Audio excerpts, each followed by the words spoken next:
Hello, everyone. Welcome to Unit 3, Applying Linguistic Anthropology.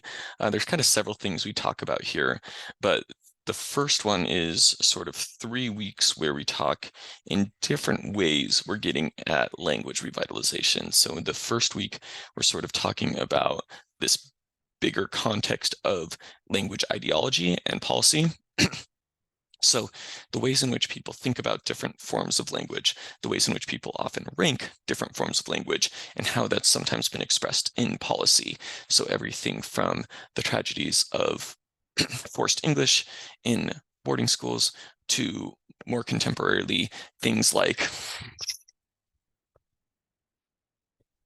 both a widespread discourse against and often in school and enforcement against certain dialects of English, such as Appalachian English, such as African American Vernacular English. So that's kind of where we're going with that. You'll read a couple of different articles. One of them is by Anastasia Reel. It's a really nice intro to the whole unit, really. It's called Why Are Languages Worth Preserving, where starting with a very, very small language on Vanuatu, sorry, Real talks kind of makes a strong case for, at least I think it's a strong case, for the value of preserving languages, even small languages, which is incredibly relevant topic for us living here in Alaska, where of our 21 essentially Alaska Native languages, or 20, depending how you count, but of our roughly 20 Alaska Native languages, 90% plus are, or about 90%, I would say, are in a state of endangerment for sure, where we're down to, a few hundred speakers or maybe even a few dozen, or a situation even like Eyak, where the last fluent speaker passed away a few years ago. And so in a situation like that, a lot of tribes and corporations, as well as universities, are putting a certain amount of resources, sometimes a fair amount of resources, towards language classes, language revitalization, language materials, dictionaries, children's books in native languages, things like this, to try to get people to speak native languages more. And so this unit kind of touches on that multiple ways, and the Real essay is a good way of getting into that.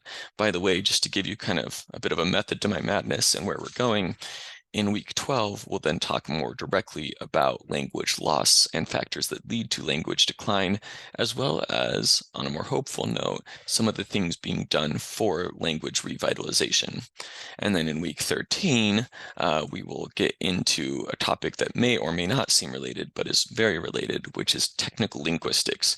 I tried to spare you from it as long as I can, but you finally have to learn about things like syntax, morphology, some of these more technical aspects of linguistic anthropology and linguistics. And I'm not going to have you go as deep into that as you could, or as some linguistic anthropology courses do. But I do want you to be familiar with some of the basic language and concepts, because if you get the language revitalization fire and you want to become involved in that work, one very helpful set of skills you can learn, sometimes a very essential set of skills, is to learn about these sort of technical aspects of language, especially if you're going to be doing advanced teaching or if you're going to be doing documentation. Either of those sides of language revitalization, you're going to really want to know this stuff.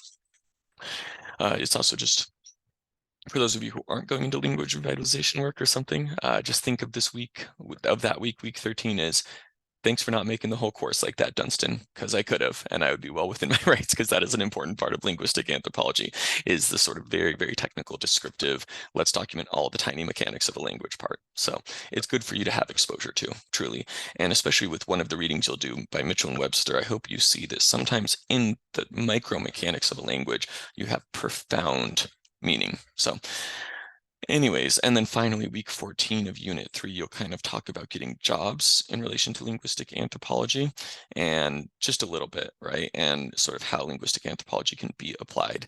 And obviously, it's not the only place linguistic anthropologists work other than the university, but one of the main places that linguistic anthropologists work if they're not a college professor is that they're very often working on language projects for tribes, for indigenous groups, things like that. Or very often, and this is definitely true in Alaska, very often people are doing both. So like up at University of Alaska Fairbanks, you have the Alaska Native Language Center, which historically has done quite a bit of both.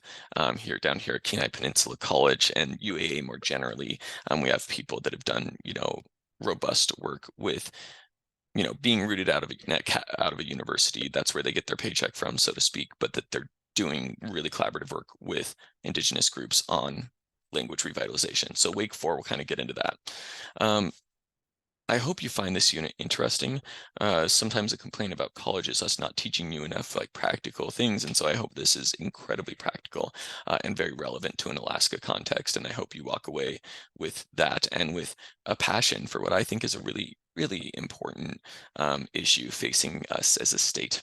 I'm an unabashed advocate for language work and language revitalization, that it is important and valuable work.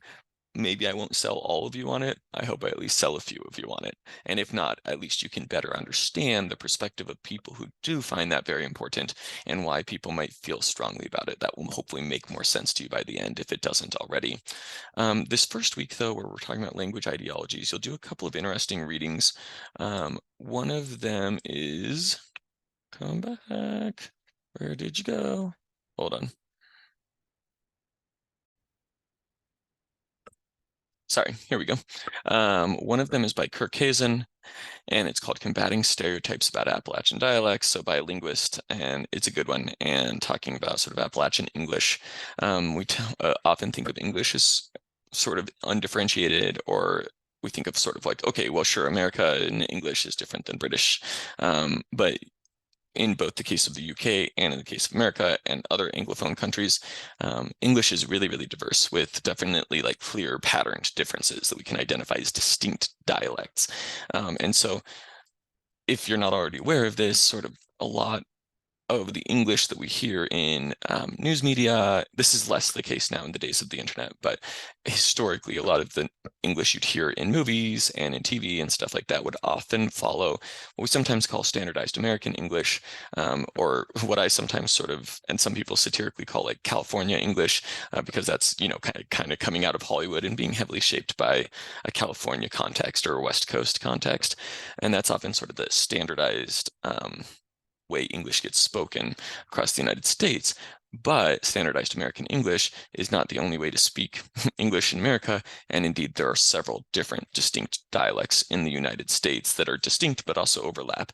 So we'll talk about Appalachian English, which is exactly what it sounds like, English as it's pronounced in Appalachian areas such as West Virginia. And then we will also talk about I don't know if it will be in the Ahern reading, the language, ethnicity, and race reading. You'll read page 220 through 227 on that one. And she will talk about African American vernacular English and some of the basically what linguistic anthropologists and linguists and language activists have shown to be the grammatical structure therein, and sort of hopefully as a reflection on the fact that people have often marginalized that form of English or seen it as less grammatically correct.